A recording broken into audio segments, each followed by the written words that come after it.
On a summer noon in 1984, a charred corpse was discovered in the middle of a field in Jilin Province. At first, many believed it was a case of self-immolation, but the scene was riddled with anomalies: no gasoline container, widespread burn marks, and no signs of struggle. The police quickly identified the victim, but strangely, her husband had also gone missing at the same time. As the investigation deepened, they uncovered that both were involved in a theft case worth tens of thousands of yuan. Just then, a mysterious letter surfaced, preventing the victim's family from identifying the body. However, instead of concealing the crime, the letter became a crucial clue that led the police to an insidious mastermind. It turned out that this case was far more than a simple murder. Behind the flames lay a cold-blooded scheme in which the victim had no chance to resist, and the perpetrator believed everything had been reduced to ashes. But he did not realize that the seemingly insignificant details would ultimately lead the police to a truth far more terrifying than death itself. The strange crime scene and the self-immolation hypothesis. At noon on July 26, 1984, in a small village on the outskirts of Jilin Province, a farmer returning home for a break after a morning of fieldwork noticed a strange charred object on the road. Curiosity led him to approach for a closer look, and as he neared, he realized it was a severely burned human body. Panicked, he rushed back to inform his neighbors and immediately reported the discovery to the local police. The Liaoyuan City Police Department of Jilin Province quickly received the report about the charred corpse found near a cornfield by the banks of the Weitan River in the southern outskirts. Upon arriving at the scene, officers cordoned off the area for investigation. The body was located approximately 10 meters from the cornfield, and two burn sites were identified, one large and one small, along with a new red high-heeled shoe. The other shoe was found near the riverbank. The police extended their search beyond the immediate area to include nearby sugarcane and sweet potato fields, as well as the riverbank. However, they found few clues, only the victim's footprints and the pair of red high heels. A preliminary forensic examination revealed that the victim was a woman around 30 years old, approximately 1.6 meters tall, with burns covering 80% of her body. Her face was completely disfigured by the fire, and her entire body was charred. Soot was found in her nasal cavity, mouth, and trachea, indicating that she was still alive when the fire started. All the clothing on her body had been completely burned away. Investigators noted that the soil near the riverbank was soft and damp, making it easy to leave footprints. However, they found no footprints other than the victim's and no signs of a struggle at the scene. As a result, some officers initially theorized that the case was a suicide by self-immolation. Based on estimates, at least 5 liters of gasoline would have been required to produce such an extensive burn area. The police hypothesized that the victim had waded through the river, entered the cornfield, poured gasoline over herself, and set herself on fire. As the flames engulfed her, she likely ran toward the river in agony before collapsing midway, creating the 2 burn sites observed at the scene. This was initially believed to be the cause of death. However, some investigators remained skeptical and resisted drawing a hasty conclusion. Upon closer examination of the scene and available evidence, they noticed something unusual. No container or traces of gasoline were found at the site.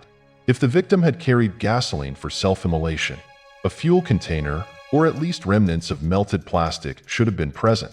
The theory that she discarded the container into the river also seemed improbable, as the distance between the ignition point and the riverbank was 11 meters, making it difficult for her to throw it into the water. Moreover, the river's slow current suggested that if a container had been discarded, it would not have drifted far. This led the police to suspect that someone else had deliberately removed the gasoline container to erase evidence. Meanwhile, news of the charred body quickly spread, drawing crowds of curious villagers to the scene. The influx of onlookers severely disrupted the crime scene, making the investigation even more challenging. The situation worsened when the case was initially classified as a suicide, leading to lax security at the site, potentially allowing crucial evidence to be lost. Unusual signs in the victim's identity.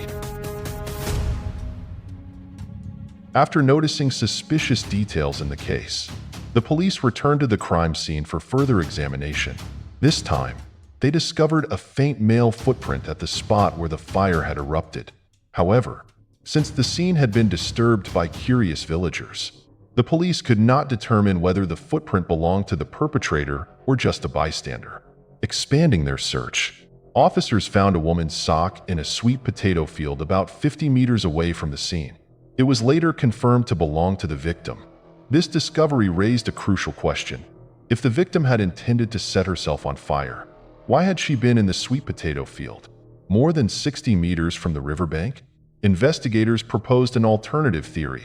The victim might have been attacked before being burned, and during the struggle, her sock was pulled off. This implied that someone else was involved in her death. Although these findings deepened the mystery, the police needed to confirm the victim's identity to clarify the case. In the 1980s, investigative technology was limited, making identification a challenging task. Detectives cycled for miles from house to house, questioning villagers, but found no leads. Meanwhile, news of the case spread widely, attracting many people hoping to identify the victim, but none were successful. Later that afternoon, a woman surnamed Wang and her mother reported to the police that their daughter had been missing since the previous day. Along with some friends, Mrs. Wang described her daughter as obedient and unlikely to run away. However, based on her physical description and the time frame of her disappearance, the police determined that the burned body was not her daughter. Despite this, Mrs. Wang insisted on seeing the remains. After viewing the body, she left, but her elderly mother, who had accompanied her, noticed an important detail. She remarked that the victim strongly resembled the daughter of a man named Tian, who lived at the end of the village. Acting on this tip, two officers immediately cycled to the village's outskirts. At a rundown house without a gate, they met Mr. Tian, an elderly, frail man who appeared mentally unstable. When asked about his daughter, he simply smiled and claimed he didn't know. Neighbors provided more information, stating that Mr. Tian had a daughter in her 30s who was kind, hardworking, and unmarried.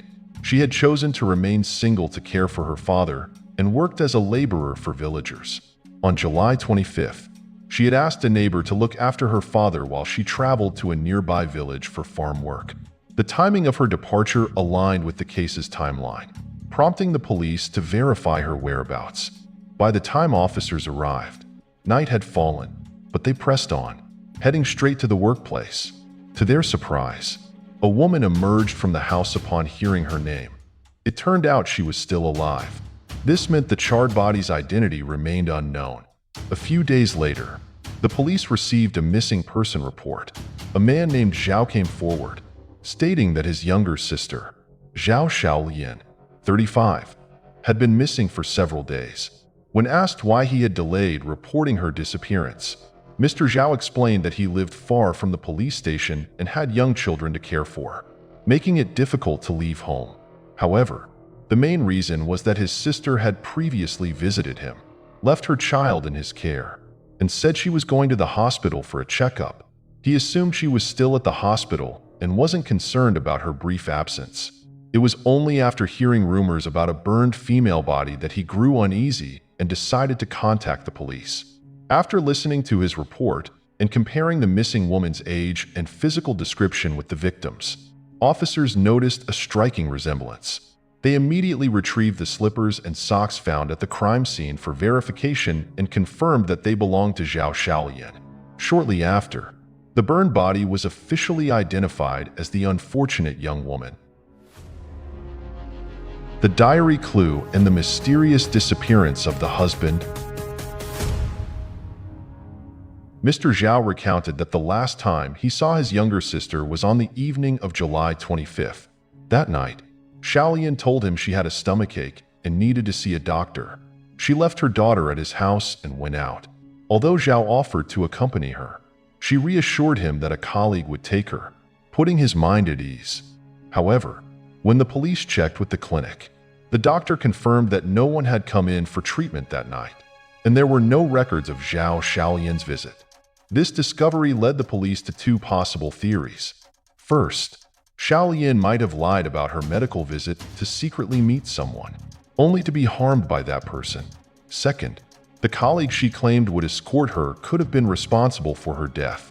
But since no one knew exactly where she went or whom she met that night, the police began investigating her social relationships. Xiaolian worked as a factory worker at the Dongfeng Hong textile mill in Liaoyuan City. Her husband, Li Xiangfeng, was an officer at the city's marketing and supply cooperative. However, when the police visited their home for questioning, they discovered that Feng was also missing. While searching their house, officers found a diary in the couple's bedroom. The diary contained several entries where Xiaolian expressed her dissatisfaction with her marriage. The most recent entry, dated July 24th, detailed her anger over learning that her husband had secretly transferred his job to Changchun without informing her, instead sending someone else to pass along the message. This revelation led investigators to suspect that marital conflict might have played a role in Xiaolian's death. However, after further investigation, they discovered that Feng had not actually transferred his job and had not contacted his family in several days. This raised a new question. Had something happened to him as well? When questioning neighbors, the police learned that Feng had recently been seen frequently in the company of an unfamiliar woman. Their interactions appeared suspicious, leading neighbors to suspect she might have caused tension in the couple's marriage. Upon searching Feng's office, officers found a photograph of a woman in his desk drawer. After running a background check, they discovered that she was his first love. However, she was now married to a man in Shenyang. Believing that Feng might have traveled to Shenyang to meet her, investigators quickly headed there. However, the woman insisted she had not seen him in years and did not even know his current whereabouts. Realizing she was not involved, the police shifted their focus to the couple's colleagues. According to co-workers, on the night of July 20th, Feng had been drinking with them but suddenly left, claiming he had urgent business. After that, he vanished. That same night, Xiaolian had written in her diary that she had received word that her husband had gone to Changchun. However, there were no nighttime train routes to Changchun at the time, and since tickets did not require real name registration, the police were unable to track his movements. As the case grew increasingly complex, searching for the suspect became like looking for a needle in a haystack. The second charred corpse in the police's perfect trap. While the investigation into Zhao Xiaolian and Li Xiangfeng's case was still at a standstill, the Liaoyuan police found themselves handling yet another crime, a recent case of theft. Two masked robbers had stolen several receipts from the Xiangfeng construction company and burned them. At the time, due to the planned economy, construction materials were scarce, and steel was allocated by the government. The destruction of these receipts raised suspicions of financial misconduct within the company, prompting an official investigation. Police discovered that in March, the company had reported the loss of 8 tons of steel worth over 10,000 yuan, approximately $1,500 at the time. The case took an even more bizarre turn when a police officer reported that his family had been stalked, likely by the thieves as an intimidation tactic. However, the perpetrators were cunning and difficult to catch. As both cases remained unresolved, a new incident emerged, a second charred corpse, pushing the Liaoyuan police force to their limits. According to a reporter, masked men had used a cart to transport a male body to a remote area and set it on fire with gasoline. Police suspected that the victim could be Feng, as the crime scene was near the area where he had disappeared. By the time officers arrived, the fire had completely reduced the body to bones. To confirm the victim's identity, forensic experts needed to reconstruct the skull, a technique only available in Beijing, which would take considerable time. There were multiple footprints at the scene, but it was unclear whether they belonged to the perpetrators or were already present before the incident. With few leads, the police turned to the cart's tire tracks. By analyzing the depth of the tracks and the wear on the wheels, they traced the cart's path until it reached a concrete road. However, the trail disappeared, as the road connected to multiple villages, towns, and even the main highway leading to Liaoyuan. Faced with this deadlock, the Liaoyuan police chief had a breakthrough idea. Carts were not only used for transporting crops, but also for carrying coal at mining sites. The police expanded their investigation to local coal mines, eventually locating the cart with help from the journalist. The mine owner admitted that a body had indeed been transported a few days earlier. However, it was not Feng but a miner who had accidentally fallen into a coal pit. Due to local customs, individuals who suffered tragic deaths were not buried in cemeteries, but were instead cremated on mountaintops. The miner's family confirmed this, revealing that the case was merely a misunderstanding. At this point, some might wonder, how did reporters manage to be present at these scenes so quickly? As I mentioned earlier, in the 1980s, rural areas lacked advanced technology and rapid transportation.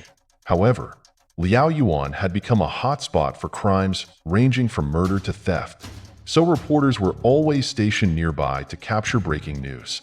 While this revelation provided some relief to the police, it did nothing to advance the investigation into Xiaolian's gruesome fate. Finally, after numerous discussions, the investigators identified a crucial detail. The murderer had attempted to conceal the crime by burning Xiaolian's body. However, this plan had failed because the police had already confirmed her identity. This presented an opportunity to turn the tables on the killer. The police instructed Xiaolian's family to keep her death a secret, intending to lure the culprit into a trap. First, they had her brother spread rumors that she had gone missing. He then claimed that a burned female body had been discovered near the Weitin River and that he planned to identify it. As expected, the following morning, her brother found a letter on his windowsill, signed Feng. The note claimed that both he and his wife were alive and well, urging their family not to waste time searching or identifying any bodies. Immediately, the family confirmed that the handwriting did not belong to Feng. Police deduced that the letter's author was the killer, someone with intimate knowledge of Xiaolian's family situation. Secretly, investigators collected handwriting samples from the couple's relatives, friends, and colleagues while scrutinizing everyone who had visited their home. From this point onward, pay close attention to every detail because the upcoming twists and turns in this case will be mind-bending and relentless. The steel theft scheme and the killer's trail-covering journey. During their interrogation of Xiaolian's family, police learned that a group of people had approached her days before her death, seemingly to gather some information. Surprisingly, this group was from Xiangyang Construction Company, the same company entangled in a recent steel theft case. This raised the possibility that the cases were linked. Piecing together the clues, investigators outlined the sequence of events. 8 tons of steel went missing. Financial receipts at the company were burned, and company personnel had visited Feng's home to investigate. Could it be that Feng was involved in something shady? According to the victim's family, Feng had been in charge of transporting the stolen steel for a construction plant. Around the same time, Xiaolian had mentioned to her family that her husband had traveled to Changchun. The stolen 8 tons of steel had been handed over to Feng by Zhang Zhigang, the company's finance chief. His involvement immediately aroused police suspicion, prompting them to launch an investigation into him. First, they examined Zhang's handwriting but found no match with the mysterious letter that had been left for Xiaolian's family. Just as detectives were searching for a breakthrough, a new clue emerged, a strange letter addressed to Feng. Since he was missing, the letter had been redirected to the police. It was from Wang Shuda, an employee at a labor service company in Changchun. The letter stated that the receipt provided by Feng was counterfeit, and the finance department could not process the payment. Wang requested that the real steel purchase receipt be sent immediately. This led police to believe that Feng had illegally sold the 8 tons of steel to this company for personal gain. Following the address on the letter, investigators tracked down Wang Shuda. Wang admitted that he had met Feng by chance during a trip, and they had kept in touch. One day, Feng suddenly offered to sell him 8 tons of steel. Since raw materials were scarce under the planned economy, black market trading was common. Knowing that his company was in urgent need of steel, Wang agreed to the deal. After the first transaction went smoothly, Feng mentioned that he and Zhang Zhigang still had access to more steel, offering to supply Wang whenever needed at a competitive price.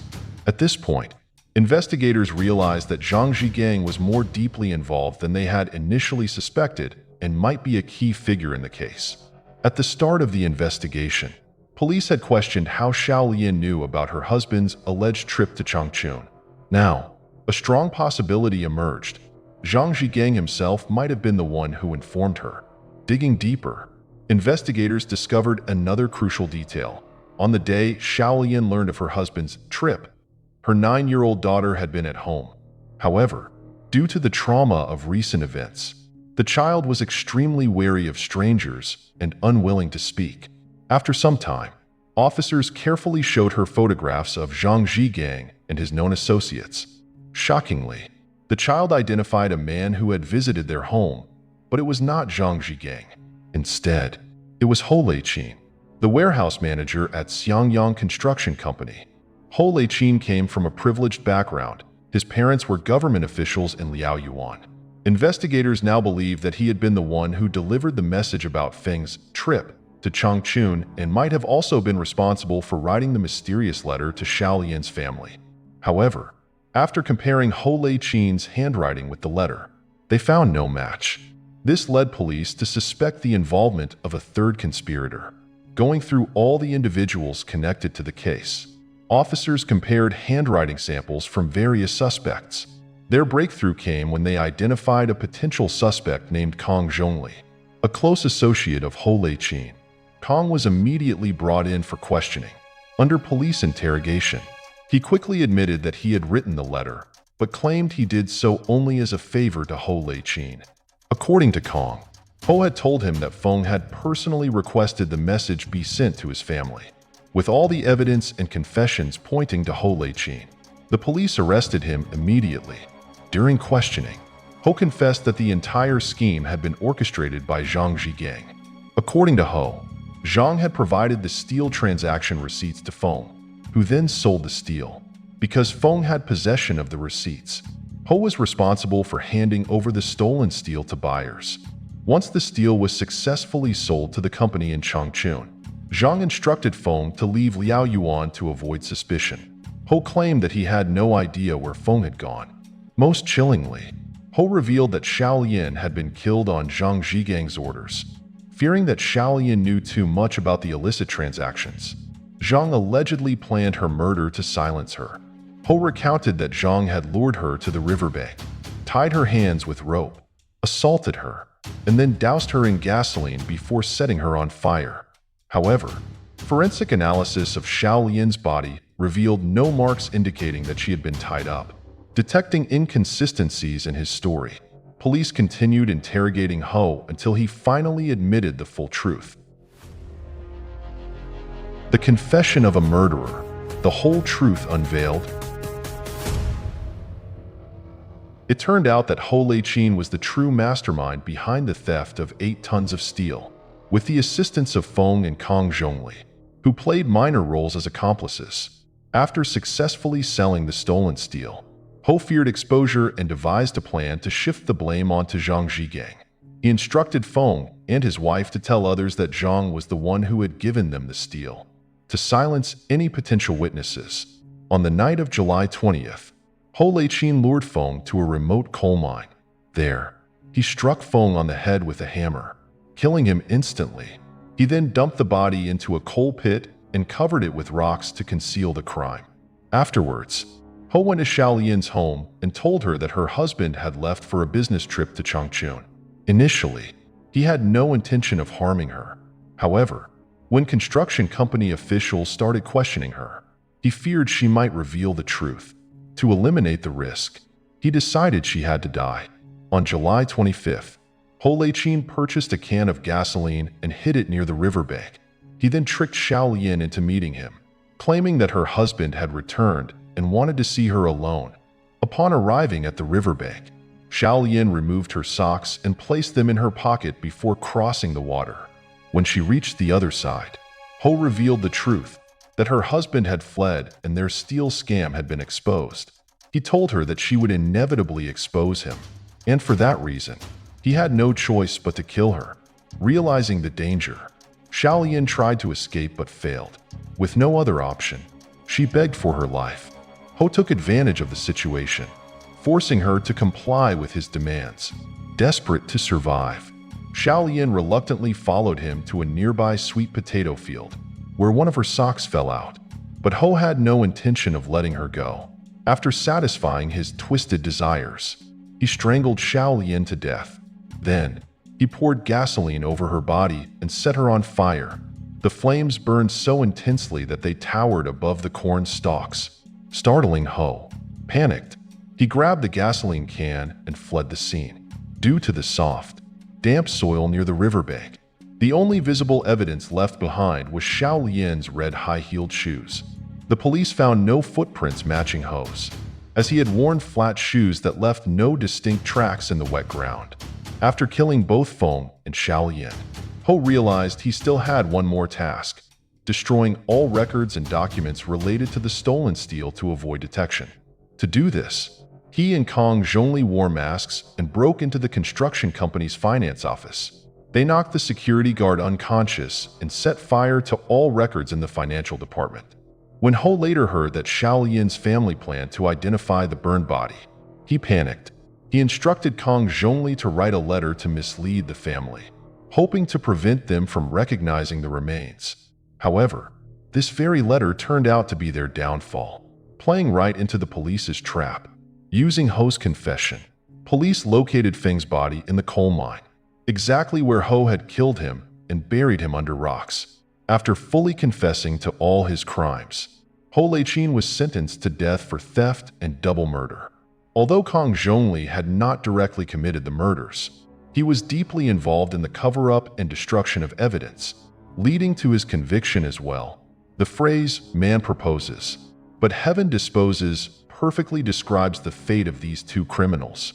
Ultimately, the very letter Kang Zhongli wrote became the key piece of evidence that helped police unravel the case and bring the killers to justice. Although this case was filled with twists and complexities, the truth was finally revealed, and justice was served. What do you think about today's case? Leave your thoughts in the comments below to discuss with us. Don't forget to like, subscribe, and support our channel. See you in the next video.